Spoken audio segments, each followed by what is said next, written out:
This happened in the summer of 1998. I was 35 and working as a marine biologist on the research vessel Endeavour. I had always been drawn to the ocean. I wanted to find new life and answers. I wouldn't say I was a seasoned veteran, but I had my share of experience. I would never forget that mission, which started like any other. The Endeavour was tight, filled with dive gear and tired crew members.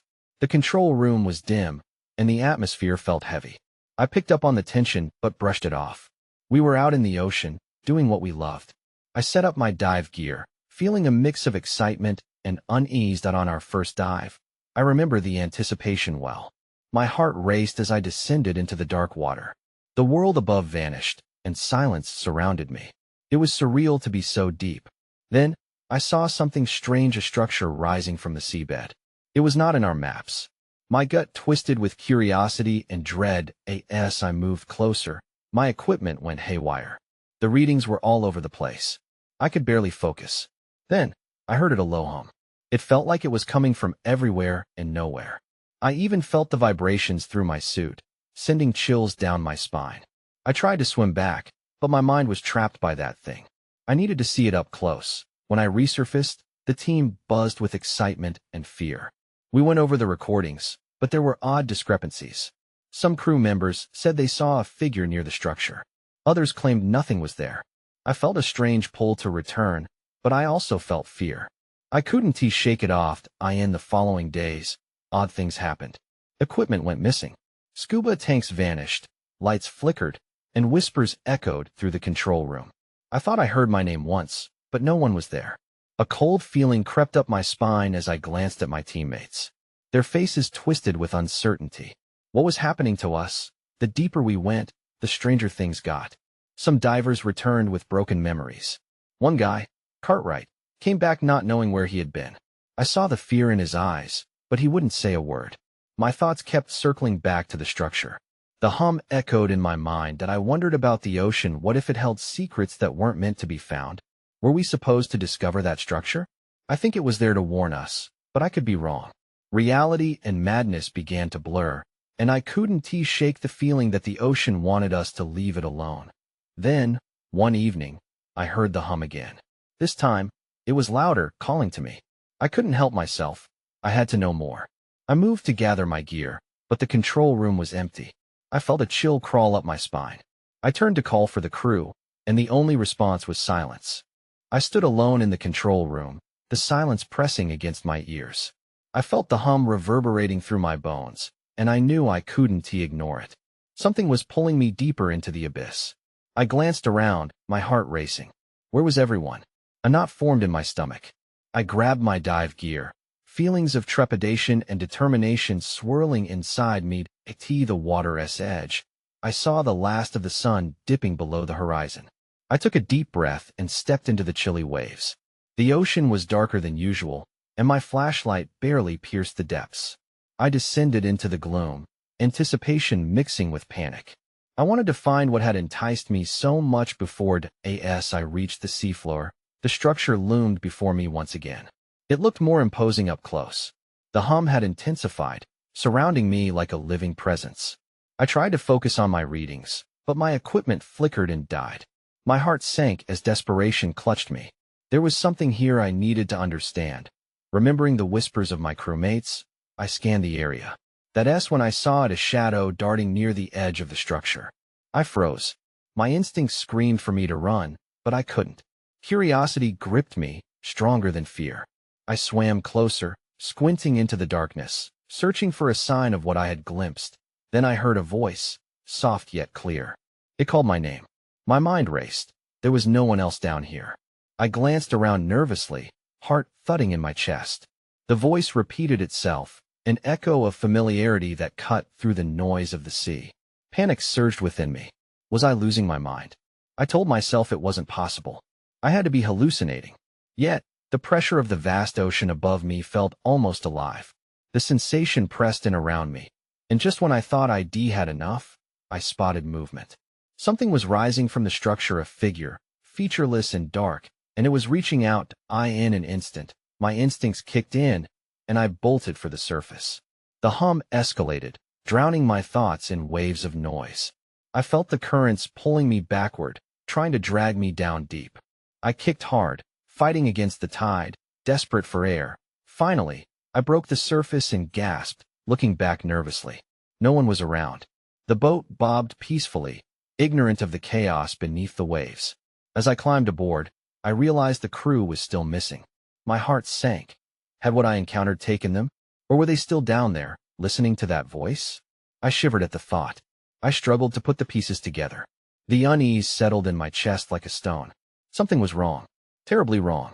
The ocean wasn't just hiding secrets. It was holding on to something that wanted to be found. I scanned the water. Uncertainty gnawed at me. I would have to go back, despite everything.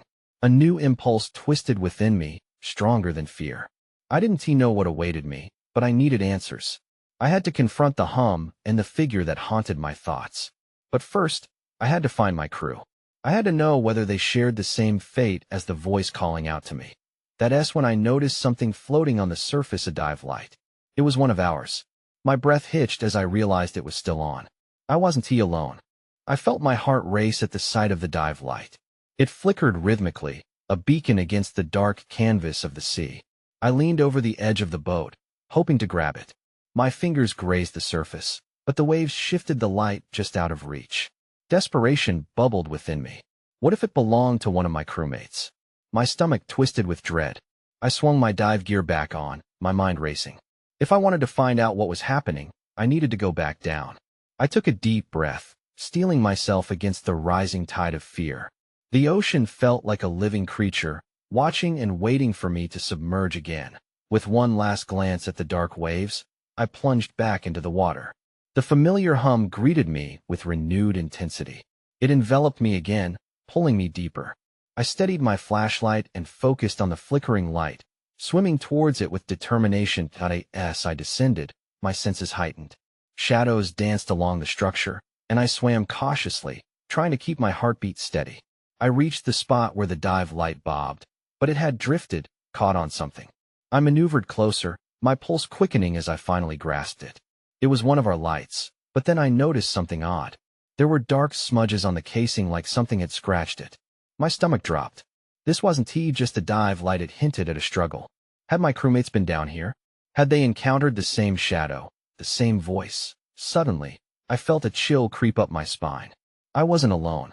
A presence lurked in the darkness, shifting just beyond the periphery of my flashlight beam. My instincts screamed to swim back to the surface, but the urge to understand was stronger. I peered into the shadows. Then I saw a shape silhouetted against the structure, watching me. My breath hitched. The figure was back, and this time it seemed more defined. I couldn't make out features, but the sense of recognition washed over me. The whispering voice returned, softer now, almost gentle. It called my name again, echoing through the water. Panic clawed at my throat. "Who are you?" I screamed, though the words were swallowed by the sea. The figure didn't move, but the hum surged. The feeling of being recognized transformed into an unfamiliar urgency. I lugged my dive light closer, hoping for clarity, but the light flickered and began to fade. Just as the darkness threatened to envelop me, a sudden blip on my dive computer caught my attention. A faint signal, pulsing below the structure. It gave coordinates, something worth investigating. I hesitated, the figure still looming in my peripheral vision, but I knew I had to follow that signal. My crew could be down there, or worse, something had happened to them that might lead to answers to AS. I turned my flashlight towards the coordinates. Everything went dark. My dive light gave out completely. The sudden blackness turned the water into an inescapable void. I was completely alone. In that moment, I knew I had to make a choice. Confront the figure or follow the signal. Either option felt like stepping into the unknown. I felt the pressure rise around me. I had no idea what lurked in the depths, but it was time to find out. I squinted into the inky blackness, willing my heart to calm. The abyss felt alive around me, each bubble of my exhalation rising like a scream in the silence. I was torn. Should I confront the figure or pursue the faint signal pulsing below? The coordinates flickered in my mind. My instincts urged me to find my crew, but the figure lingered, haunting me with its presence. After a deep breath, I forced myself to focus on the signal. I hadn't come this far to back down now. Swimming cautiously into the dark, I retraced the path my dive computer indicated. Every stroke carried me deeper into uncertainty, and the weight of the water pressed down on me. The hum intensified, vibrating through my bones. It was both mesmerizing and terrifying. After what felt like an eternity, a faint glow began to emerge from the shadows below. My heart raced once more as I kicked harder. The glow pulsed again, becoming brighter, illuminating the surrounding murkiness. The edges of an object came into view. I reached it, an old, rusted metal box, partially buried in the silt. The glow pulsed from within, seeping through cracks in its surface. I could see it now. It wasn't just an object. It was a relic of the ocean floor, something forgotten by time. Adrenaline coursed through me as I reached out. Why was this here? As my fingertips brushed the metal, an electric jolt shivered through me. I recoiled, heart pounding. It felt alive, a response to my touch. In that moment of shock, I glanced upward. The figure was gone, but a cold, familiar dread remained. My mind raced with questions, and a voice echoed in my thoughts, insisting I open the box. Ignoring my instincts, I leaned closer, probing the emerging glow with my flashlight. As I brushed away the sand, I saw inscriptions etched into the surface. Numbers and symbols. The deeper I looked, the more apprehensive I became. This was no ordinary box. Suddenly, a burst of bubbles shot past me. Panic gripped me as I turned, and there it was again, the figure, now closer, emerging from the shadows. My pulse quickened. The gentle whisper returned, urgently calling my name. I couldn't make sense of what it wanted. Just then, the dive computer blipped, displaying a rapid spike in pressure. I had no clue what was coming, but it was time to surface. I backed away from the box. But as I turned, the whispers rose to a crescendo, echoing in my ears. A surge of energy enveloped me, pushing me toward the surface. In a mad scramble, I kicked harder, muscles straining. The water grew murky, and the pressure pressed tighter around me. I desperately fought against it, terrified of losing my way. The glowing box's light flickered behind me, a beacon that pulled me back. As I breached the surface, gasping for air, I knew this wasn't over. The encounter left me reeling, a mixture of dread and exhilaration flooding my system. I hadn't uncovered the truth, but I could feel its weight. I had a mission now, a drive to understand what lay hidden beneath the waves. The ocean's secrets would not let me go. I gathered my bearings, ready to regroup with the crew. But there was a new urgency twisting in my gut. I had to go back. I had to find out what that box held and why it was calling me. The following morning, I sat in the cramped control room of the research vessel, replaying the night's events in my mind. My crew buzzed around me, reviewing data and checking gear. They were oblivious to the storm brewing inside me. I had to tell them what I saw, but how could I explain the box? The figure? The whispers? Hey, you okay, Ben? Lila's voice broke through my thoughts. She stood by the workstation, concern etching her face. I glanced at her. You've been quiet since the dive. Did you find anything interesting? Yeah, sort of. I hesitated, searching for the right words. I found a box down there. It was glowing. Lila raised an eyebrow, crossing her arms. Glowing? Are we talking about a weird deep-sea fungus situation, or are we venturing into sci-fi territory? I chuckled nervously, but my stomach twisted. I don't know. It just felt strange, like it was trying to communicate. Lila's eyes narrowed. We need to check it out. If there is something down there, we can't just ignore it. The ship's sensors might not have picked it up. Before I could respond, Hector, our dive supervisor, entered with a playlist of mission briefings. Guys, we need to review our dive plan for today. Ben, what did you see last night? His tone was all business. I gulped, hesitating again. Not much, just some debris. He waved me off, clearly uninterested, but I felt a fire flicker inside me. Actually, I think I found something significant. We should investigate more. Fine, but we have a schedule. Hector grimaced, his voice heavy with the weight of responsibilities. We're checking the area for more debris first. Any glowing boxes can wait. Frustration boiled beneath my surface. How could they see this as just another dive? I knew there was more to it, but I couldn't say why. It felt like something was lurking just out of sight, waiting for me to uncover it. The hours dragged on as we prepared, and the more I thought about the box, the more I felt its pull. It was a magnet, drawing me back to the ocean. When we finally set out, I could hardly contain my anticipation. As we reached the dive site, something shifted in the air. The ocean surface swirled with unease, and the sky darkened. My heart raced as I grabbed my gear and stepped onto the platform. "Let us get this over with," Hector grumbled as he adjusted his gear. We descended into the water once more. I moved with purpose, the familiar weight of my equipment pushing me down. But the closer I got to the spot where I found the box, the more apprehensive I grew. The water felt thicker, almost alive. Then, I arrived at the last known location and scanned the area, but my heart sank. The box was gone. Just an emptiness where it had been. "Ben, what's up?" Lila's voice echoed in my ear, breaking my focus. "It's gone," I managed to say, panic rising again. "Gone? Are you sure?" I opened my mouth to reply but froze when I saw a dark shape moving near the seabed. The figure. It hovered, ethereal, as if waiting for me. My breath caught in my throat as the whispers returned urgent and insistent. "Ben, do you copy?" Lila's voice was distant now, swallowed by the depths. I was paralyzed by fear, but the urgency grew. I had to approach the figure. I had to know why it was calling me. As I swam closer, the water around me flickered with shadows, swirling like a whirlpool. Then everything went dark. I felt a rush as darkness enveloped me, pressing down like a heavy fog.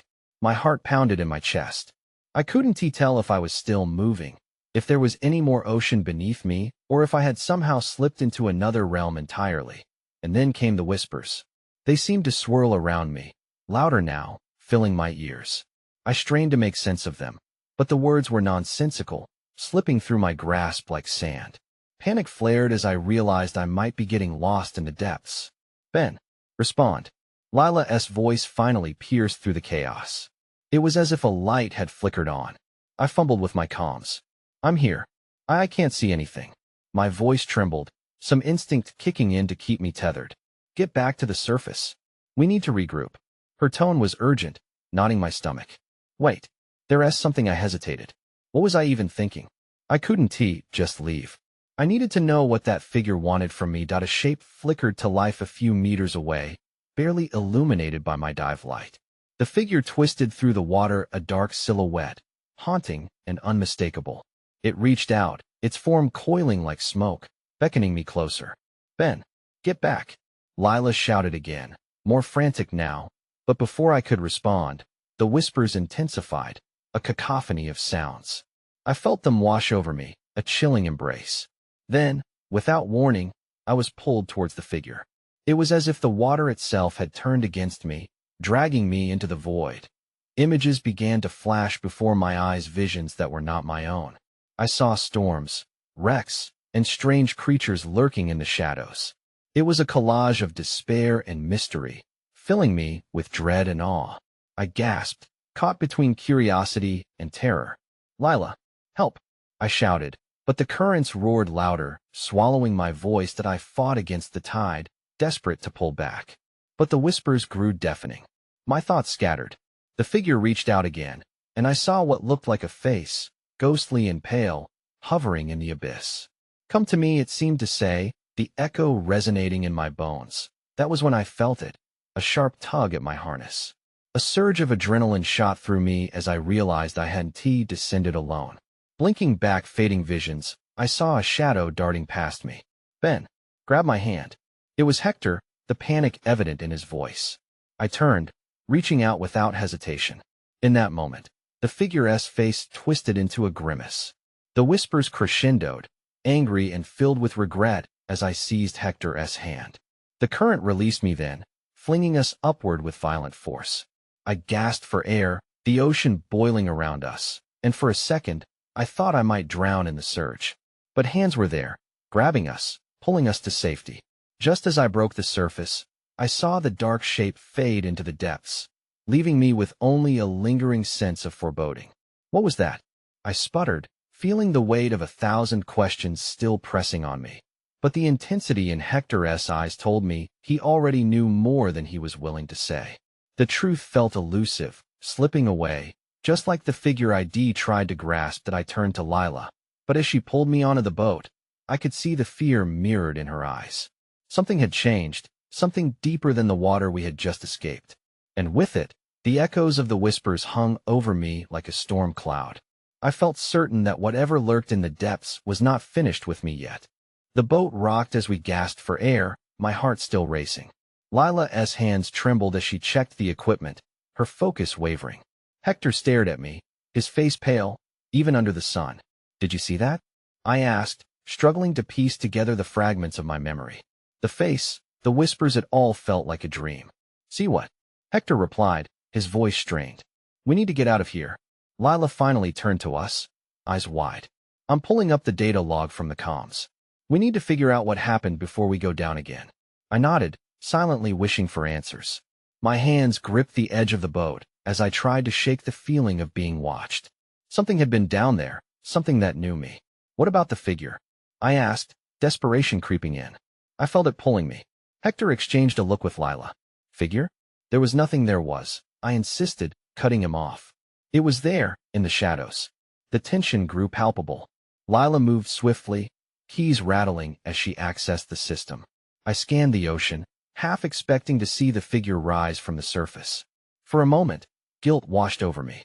Had my curiosity put us in danger? She glanced back at me. "Ben, you need to focus on the now. We need to leave." That dive was too close. Before I could respond, a blip on the screen caught my eye. Lila's fingers flew over the keyboard. "There's something here. It's a sonar reading, but it's strange. I didn't register it before." My heart sank. "What does it say?" "It looks like an underground structure," she murmured, squinting at the data. "It's not natural. Can we investigate it?" Hector asked, his tone wavering between fear and fascination. "No." Lila's voice was firm. "We're done for today. We can't risk going back down without preparation." But I felt the pull again, a quiet insistence that surged through my veins. "We have to go back." "Why?" Hector snapped. "So you can chase ghosts?" "It's not a ghost." I shot back. "It could be something important, a discovery." Lila shook her head, brushing her damp hair back. "We'll file a report, schedule future dives. But for now, we need to regroup. If we're going to dive again, we need a plan." It felt like a betrayal to me, walking away from something that felt so alive. As we made our way back to shore, the weight of what I had experienced hung heavy in the air. The whispers echoed faintly in my mind, promising there was more to uncover. When I saw it, the dark shape shifted beneath the waves, just beyond the boat's reach. My breath shortened. It was back. This time, it was closer. "Lila," I shouted, pointing. "Look." But by the time she turned, it had vanished beneath the surface again. Panic twisted in my gut, and I couldn't shake the feeling that whatever was down there was waiting for me, lurking just beyond the shadows, ready to pull me back in. As the shoreline drew closer, I felt a rush of dread. I couldn't shake the certainty that this was just the beginning. I could hardly sleep that night. My mind was a jumbled mess of shadows and whispers. I tossed and turned, replaying the dive over and over, wrapping myself tighter in the memory of the dark shape that hovered beneath the waves. Lila's voice kept echoing in my head. "We need a plan." But what plan could we have that would negate the feeling of being hunted? The next morning, I made my way to the lab, the familiar smell of salt water and metal doing little to calm my nerves. I was determined to search through our data logs more thoroughly. If we had missed something, I might still find answers. As I arrived, I found Lila already at her station, typing furiously. Hector slumped in a chair, staring at the wall. His face was drawn, the color still pale from the day before. "You look rough," I said, trying to lighten the mood. "I didn't sleep," he admitted. "You?" "Same." I stepped over to Lila. "Any luck?" She glanced up, frustration flickering in her eyes. "I'm trying to backtrack all the readings from yesterday. The sonar blip didn't match anything we've seen before. It's almost as if it's moving." "Moving?" I felt a shiver run through me. She nodded, her face grim. "And here's the weird part. The structure beneath the water isn't static. It changes position every time I scan. It's like it's alive." A lump formed in my throat. What could that mean? Before Lila could answer, a loud knock echoed through the lab. The door swung open, revealing Dr. Ruiz, our supervisor. "What is going on here?" she demanded. "I heard you three had an incident." Hector shifted in his seat. "No big deal, just a scare underwater." I cut in, unable to hold back. "It wasn't just a scare. We saw something, and now we have readings that don't make sense." Dr. Ruiz crossed her arms. "I don't want to hear what you think you saw. I want the facts." You three are off the next dive until I'm convinced you know what you're doing. You can't do that, Hector protested. We need to go back down. No. Dr. Ruiz's voice was sharp as glass. We need to reevaluate. If there's something dangerous below, we don't dive again until we understand it. Her words smacked against my chest. I felt an urge to argue, but instead, dread settled in. I didn't want to be responsible for anyone's safety being compromised. As Dr. Ruiz left, I exchanged glances with Lila and Hector. Then we need to do our own investigation, I whispered, not wanting anyone to overhear. If that structure is moving, we need to know why. Lila's brow furrowed. Ben, you really think we should? It's not safe. I need to know what it is. We fell into silence, pondering what our next move should be. The dread from last night gnawed at me, and a thought flitted through my mind. What if it had called to me? My fingers gripped the side of the desk. That's when I noticed it in additional reading on Lila's monitor. A message flashed across the screen. Warning. Unknown entity detected. The air felt electric as our eyes widened. What did that even mean? I looked at my teammates, a mix of fear and determination sweeping through me. We were in deeper than I had imagined. There was no backing away now. We were already tangled in whatever this was. But it was then that my heart sank even further, because a second message popped up. Entity approaching. As we scrambled to gather our things, the ticking clock in the back of my mind urged us forward. Whatever was out there was coming for us. I clicked the button to shut down Lila's monitor, a rush of urgency filling the space around us. We have to get to the submersible, I said, my voice barely above a whisper. If we didn't act fast, we might not have another chance. Lila snagged her gear while Hector pushed away from the table, finally shaking off the paralysis that had settled over him. Are we really doing this? He asked, his voice a mix of skepticism and fear. We don't have a choice. We must understand what's coming, I said, though I felt uncertain myself. It was one thing to talk about investigating. It was another to actually confront whatever lay beneath the surface. We navigated the narrow corridors of the lab, moving swiftly to the back, where the submersible rested in its docking bay. My heart raced as I thought about descending into unknown waters, the kind of depths that made even seasoned divers hesitate. Once inside, I strapped myself in beside Lila. She held the controls with trembling hands. Let us hope this thing can outrun whatever that is, she muttered, her eyes darting over the dashboard. Hector took his seat in the back, biting his lip. What if it's just a glitch? This could all be a mistake. Regardless, we need to know. I tried to sound more confident than I felt, but inside, a cold wave of dread washed over me again. With a flick of a switch, Lila powered up the submersible, and we slowly submerged, the dark water closing around us. The cabin lights flickered on, illuminating the control panel. I stared through the small window, watching the world above disappear into murky shadows. Depth readings are steady, Lila reported, but her voice quivered. We're at 50 meters. I peered out into the enveloping darkness, searching for signs of movement. Just silence, save for the soft hum of the equipment. Keep an eye on those readings. Right, Lila replied. Her focus intensed as we descended deeper. The sonar system began to beep erratically. The sound was sharp, slicing through the tension in the cabin. My stomach turned as I scanned the screen. The blip was back, moving faster now. Something's coming, I breathed, fear racing up my spine. It was no longer just a reading. This was real. Can you get us closer? I asked Lila, my mind racing with possibilities. We need to see it. Just give me a second. Her fingers flew over the controls as she adjusted our trajectory. The blip on the sonar grew larger, hovering ahead whatever it was alive. I don't know about this, Hector whispered, sounding faint. Too late to turn back, I said, feeling the weight of the moment settle on my shoulders. Then, suddenly, the lights flickered, dimming as the power drained. My heart hit my throat. What is happening? I'm trying to stabilize, Lila exclaimed, panic rising in her voice. The sonar screen flashed red. Entity detected near. In that moment, everything changed. My breath caught as a shadow moved in the darkness outside the submersible, a shape spiraling toward us with a purpose. We're not alone, Hector said breathlessly. And that realization sent shockwaves through me. As I finally understood, whatever was approaching was not just an anomaly. It was hunting us. I locked eyes with Lila, and we both knew there was no turning back now.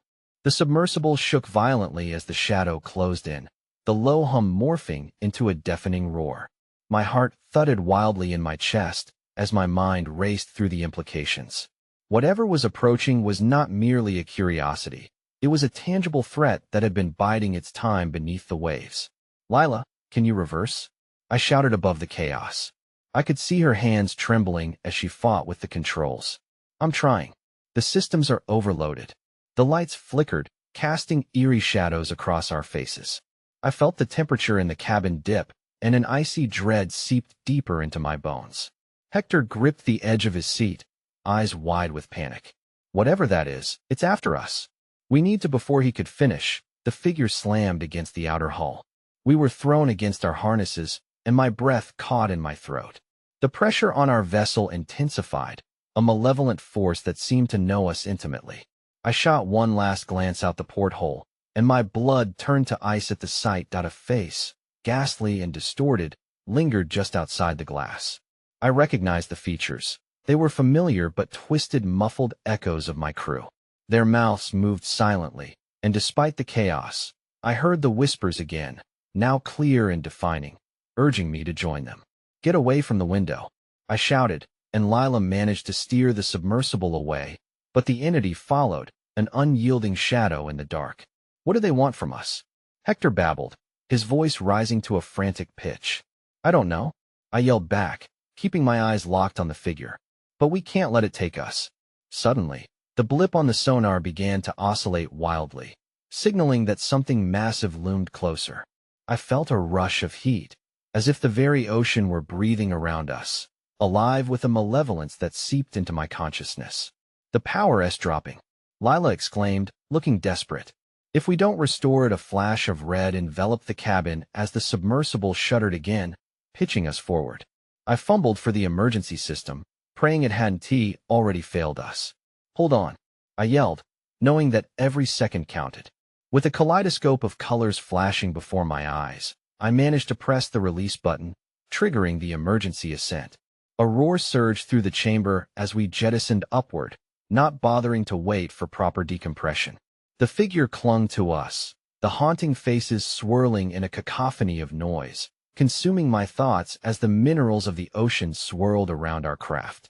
The whispers crescendoed, each haunting voice vying for dominance. Pressure pushed against my body as we breached the surface. Rushing waves knocked us back into reality, the warm air a stark contrast to the chill we had just endured. Gasping for breath, we stumbled out of the submersible onto the deck of the Endeavor, battered yet inexplicably intact. "Did we escape?" Hector gasped, the color drained from his face. "Barely." I looked over the edge, half expecting to see the figure rise again, but the water remained calm, undisturbed. Lila was already at the control panel, trying to make sense of the readings. "The sonar, it's gone. All data wiped." "What do you mean wiped?" I asked, dread pooling in my gut. "Everything, Ben. The log, the readings, it erased all of it." Her fingers hovered over the display in disbelief. I glanced at Hector. "There has to be something left, some strings to pull. We can't let this go." But as I looked back over the edge, uncertainty lurked beneath the surface. The ocean had reclaimed its secrets, but the air hummed with a tension that suggested it was not finished with us. "This isn't over," I whispered, hoping it wouldn't echo. I still think about it sometimes, the faces, the whispers, that beckoning call from below. I wonder if anyone else has seen what we have, or if we are the only ones haunted by the truth of what lies beneath. We filed our reports. We left the Endeavor behind, but I often feel it calling me back. The ocean holds secrets, and I can't shake the feeling that they are watching, waiting for us to return. Maybe it's madness, but a part of me, the part that felt alive down there in the darkness, craves to uncover what still lurks beneath the waves. What really happened? The truth remains jagged and unresolved, nestled within the depths. I avoid the coast now, but sometimes, when the tide rolls in just right, I can almost hear the whispers. And that frightens me the most.